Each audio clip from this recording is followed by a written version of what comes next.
James Jokum, host of Webcomic Reviews and Interviews. Today's tip of the day, learn to speak analytics. Here's the deal. You're running a business. You're going to have a lot of information you can deal with, and you need to know what it actually means. You need to be able to break things down into the simplest possible numbers, and you need to be able to talk about these numbers with an accountant as well as with your marketing department. Because of this, you're going to need to know what all your various analytical numbers are. You need to know the difference between a visitor and a hit. You need to know the difference between basically pretty much everything when it comes down to it. You need to also know where your numbers are going to. If I'm running 2 or 3 merch shops, knowing which ones are more popular is definitely going to be worth noting. Because this is the modern era, the information age, you're going to have a lot of information that you can take advantage of and figure out what's going on with your particular comic. Take advantage of all that. That's a wealth of information that gives you a lot of information about what's going on. And by taking that advantage of that situation, by taking advantage of the very numbers that the business is generating, you can figure out where you're doing well, where you need to buck up on, and situations that you just simply need to get rid of.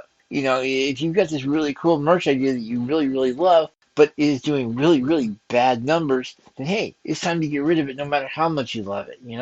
Because of this, you're going to basically find out that your numbers are going to be rotating throughout the year.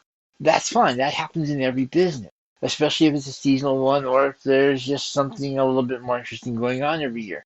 The bottom line is you need to realize that sometimes your numbers aren't always going to be going up as high as you'd like them to. The bottom line here is you need to start speaking the math that you happen to be doing all this information is. You need to know what everything you're dealing with means and have a general idea of how to use that to determine the general flow of your business.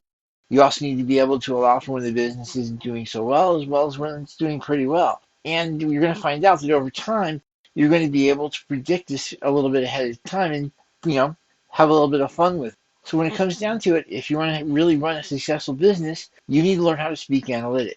I hope this tip has helped. If it has, please check me out at Webcomics Reviews and Interviews, available at any podcast distributor near you. Thank you and have a great day.